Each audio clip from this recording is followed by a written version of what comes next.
Hi, everybody. This is the Baseball Hype, the amazing, spectacular, terrific, the great one, the people's champion, your host, and welcome back to the Baseball Hut 2.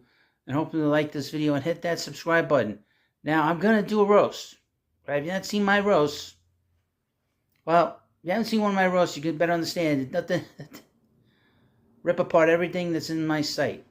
Now, we're going to talk about the retired Yankees play-by-play man on the radio, John Sterling. Now, John Sterling has been with the Yankees, I guess, since 1992, something like that. Been broadcasting games for a long time. And obviously, people are going to say, well, you're a Met fan. You're biased. I am biased when it comes to the Yankees. When it comes to the broadcasting stuff, I, like everything else, very level-headed, very straightforward. Nobody will say it. I'll say it. John Stern's terrible, okay? And he's always been terrible. And he's been terrible for 30 years, 40 years. He's been a terrible broadcaster. The broadcast was always, and it means always, about him. It was never about the game. It was never about the players. It was, especially with the Yankees, it's always been about him, about what kind of rhyme is he going to use on a home run, how's he going to talk, and he's got this big voice. Obviously, my voice will never be compared to his. That's for sure. Okay, I can't help that. I mean, I could talk like that and talk like this all the time, but that's not how I normally talk. Although I could talk like this from the rest of this video, but even then, it doesn't sound right. But John Sterling, to me, was just there as a broadcaster. Can anyone think of one big call that he's had over the many years that he's been with the Yankees? He's called some 5,400 games just with the Yankees. 5,400 games. You know how many games that is? That's a lot of games. Can you think of one signature moment he had as a Yankee broadcaster? If you can think of a moment, he had a moment back in 1985 when he was a broadcaster, a play-by-play man for the Atlanta Braves, and the Rick Camp home run in that famous 5th of July game against the Mets versus the Braves. But other than that, can you name anything? I can't. I've been in New York all these years. I know pretty much heard of most of his calls, some of the big calls.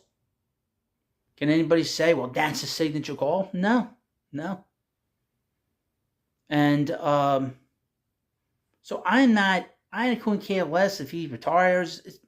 He should retire 10 years ago, And what's interesting about him, he's not in the Hall of Fame. Why is that? WFAN was waxing poetic about him when they retired. They had him on Tiki and Evan and Tiki the other day, and they were waxing poetic. The morning show, those screwballs, everybody was coming out in support of him, and all the people were like all the accolades and the flowers coming out for Sterling, and it's like, okay, he's all right. People. I mean, it's basically that's the fans' take on it. Say, okay, I think he's going to be missed. He's not Bob Murphy. He's not Bob Murphy. He's not Ralph Kiner. He's not Mel Allen. These aren't like. Okay, he does the rhymes. Okay. He knows poetry. He can rhyme a name. Robbie Cano, don't you know? That's what he's known for.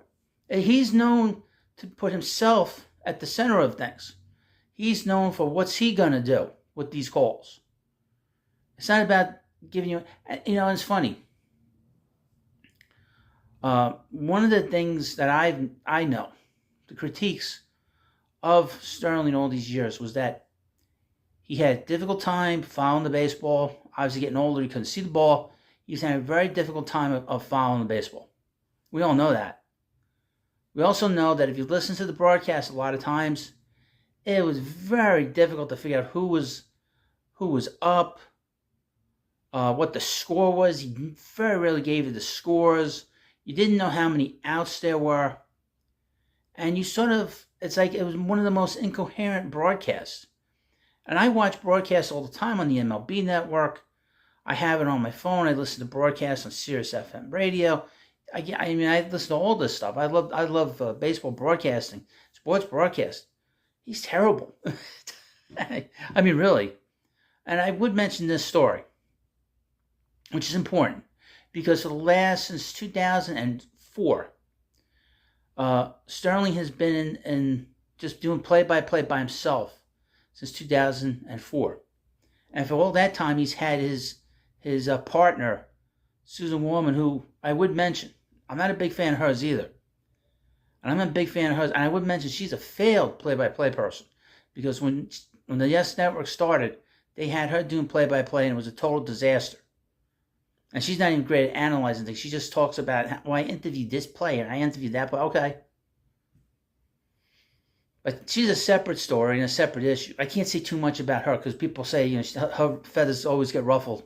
That's why Imus never made fun of her back in the day, because he knew that she was very thin-skinned. She got no sense of humor, especially when it comes to herself. Well, anyway, so in 2003, the Yankees won the pennant. Aaron Boone, Yankees manager, hit a home run off the late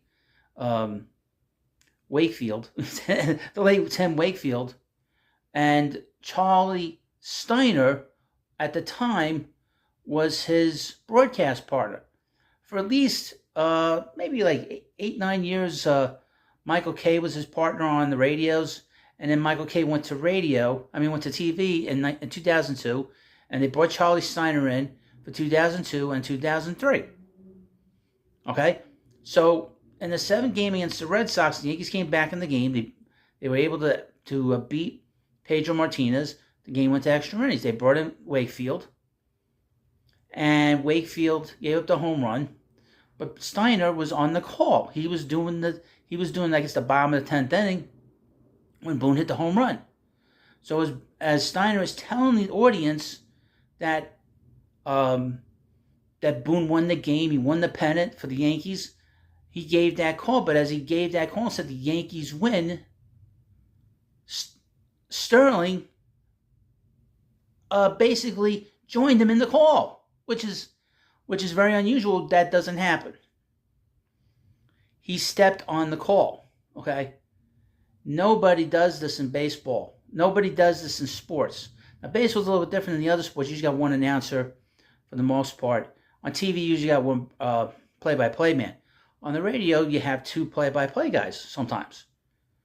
And the primary one stepped on the shoes of the secondary one. Now, Charlie Steiner was so pissed off by this, I'm stepping on his shoes, and taking away a call that is going to be an iconic call for him.